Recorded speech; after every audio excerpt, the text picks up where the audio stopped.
Hi friends, स्वागत है आपका हमारे यूट्यूब चैनल में। आज हम भाग 5 अनुच्छेद 52 से 151 तक अध्ययन करेंगे। तो देखते हैं हमारे अध्याय 1 कार्यपालिका द एग्जीक्यूटिव। तो देखते हैं राष्ट्रपति और उपराष्ट्रपति। अनुच्छेद 52 से 73 तक राष्ट्रपति और उपराष्ट्रपति हैं। तो चलिए देखते हैं।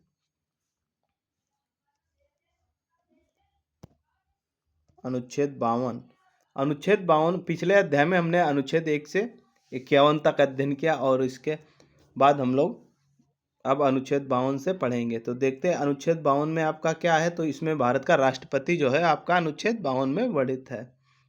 अब हम लोग बात करते हैं अनुच्छेद 53 की। अनुच्छेद 53 में संघ की कार्यपालिका शक्ति है। संघ की कार्यपालिका शक्ति अनुच्छेद 53 में वर्णित है। अब हम बात करते हैं अनुच्छेद 54 की। तो अनुच्छेद 54 जो है वो राष्ट्रपति का निर्वाचन उसमें उल्लेखित किया गया है। अनुच्छेद 54 में राष्ट्रपति का निर्वाचन है। अब हम बात करते हैं अनुच्छेद 55 की। अनुच्छेद 55 को राष्ट्रपति के निर्वाचन की रीति का वर्णन किया गया है। अनुच्छेद 55 में राष्ट्रपति के निर्वाचन की रीति वर्णित है। तो देखते हैं अनुच्छेद 56। अनुच्छेद 56 में राष्ट्रपति की पदावधि है। राष्ट्रपति की पदावधि जो है अनुच्छेद 56 के तहत है। अब इसी क्रम में बात करते हैं हम लोग अनुच्छेद 57 की। अनुच्छेद 57 में है पुनर्निर्वाचन के लिए पात्रता। बात करते हैं इसी क्रम में अनुच्छेद 59 की। अनुच्छेद 59 में है राष्ट्रपति के पद के लिए शर्तें जो है वो अनुच्छेद 59 के तहत है। अनुच्छेद 59 के तहत राष्ट्रपति के पद के लिए शर्तें हैं। अब आगे चलते हैं अनुच्छेद 60 की बात करते हैं। अनुच्छेद 60 में है राष्ट्रपति द्वारा शपथ या प्रतिज्ञान।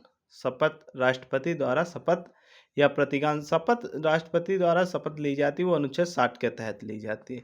अब हम बात करते हैं अनुच्छेद 61 की। बहुत ही महत्वपूर्ण ये प्रश्नों की श्रृंखला है।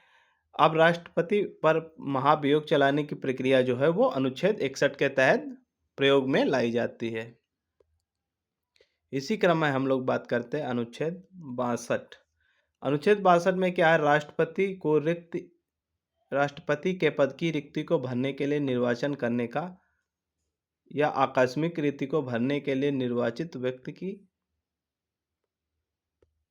जो है पदावधि समय और पदावधि करने के लिए समय और पदावधि।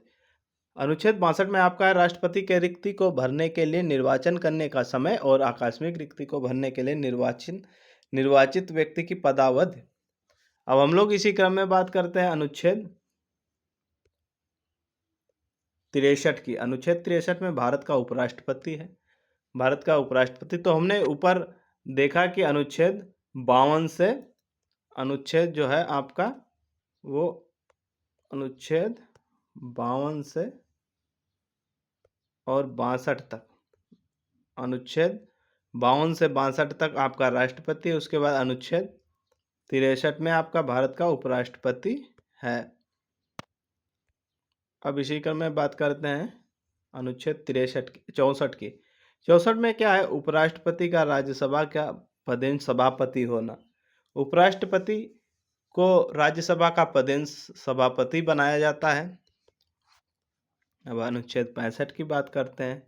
तो अनुच्छेद 65 में है राष्ट्रपति के पद में आकस्मिक रिक्ति के दौरान उसकी अनुपस्थिति में उपराष्ट्रपति का राष्ट्रपति के रूप में कार्य करना या उसके कृत्यों का निर्वहन करना।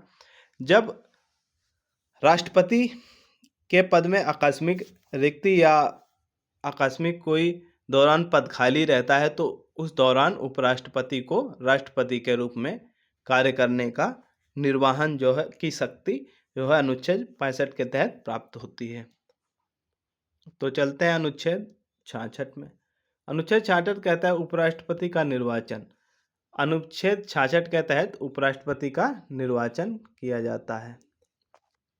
अब हम बात करते हैं अनुच्छेद 67 की। अनुच्छेद 67 में क्या है, उपराष्ट्रपति की पदावधि कितनी होगी।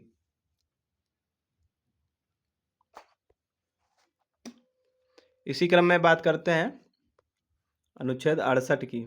68 में क्या है? अनुच्छेद 68 में क्या है? तो यह आपका उपराष्ट्रपति पद की रिक्ति को भरने के लिए निर्वाचन करने का समय और आकस्मिक रिक्ति को भरने के निर्वाचन व्यक्ति की पदावधि, यह अनुच्छेद 68 के तहत वर्णित है। अब हम लोग बात करते हैं अनुच्छेद 69 की। अनुच्छेद 69 में क्या है? उपराष्ट्रपति द्वारा शपथ या प्रतिज्ञान।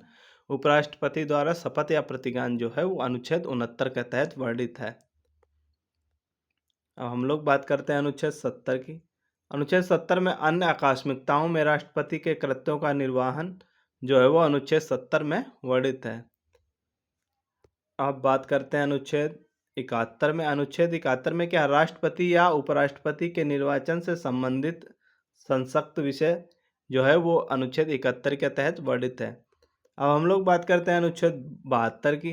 72 में क्षमा आदि और कुछ मामलों में दंडादेश के निलंबन, परिहार या लघुकरण की राष्ट्रपति की शक्ति, ये इसमें क्षमा आदि के कुछ मामलों में दंडादेश के निलंबन, परिहार या लघुकरण की राष्ट्रपति की शक्ति अनुच्छेद 72 में वर्णित है। अब हम बात करते हैं अनुच्छेद 73 की। अनुच्छेद 73 में संघ की कार्यपालिका शक्ति का विस्तार। संघ की कार्यपालिका का शक्ति का विस्तार जो है अनुच्छेद 73 के तहत वर्णित है। अब हम लोग बात करते हैं मंत्रिपरिषद पर। काउंसिल ऑफ मिनिस्टर्स, ये अनुच्छेद 74 से 75 में वर्णित है। अब हम बात करते हैं अनुच्छेद 74 में। 74 में राष्ट्रपति को सहायता और सलाह देने के लिए मंत्रिपरिषद। मंत्रिपरिषद जो है वो राष्ट्रपति को सहायता और सलाह देने के लिए अनुच्छेद 74 में इस सुविधा का वर्णन किया गया है। अब हम लोग बात करते हैं अनुच्छेद 75 की। अनुच्छेद 75 में मंत्रियों के बारे में अन्य उपबंध जो कि राष्ट्रपति से संबंधित है।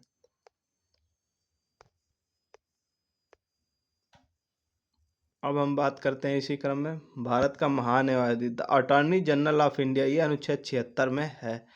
अब हम लोग देखते हैं अनुच्छेद 76, भारत का महान्यायवादी, अटॉर्नी जनरल ऑफ इंडिया, ये अनुच्छेद 76 में इसका वर्णन है। अब हम लोग देखते हैं सरकारी कार्य संचालन, कंडक्ट ऑफ गवर्नमेंट बिजनेस, ये 77 अनुच्छेद 77 से 78 में है। तो इसी क्रम में हम लोग बात करते हैं अनुच्छेद 77 की। भारत सरकार के कार्यों का संचालन जो है वो अनुच्छेद 77 के तहत होता है। अब हम लोग बात करते हैं अनुच्छेद 78 की। अनुच्छेद 78 राष्ट्रपति को जानकारी देने आदि के संबंध में प्रधानमंत्री के कर्तव्य जो है वो अनुच्छेद 78 में दिए गए हैं। ये हमने देखा अनुच्छेद 52 से 78 तक। तो आज यहीं तक। अंत तक बने रहने के लिए धन्यवाद। कृपया चैनल को सब्सक्राइब व लाइक करें।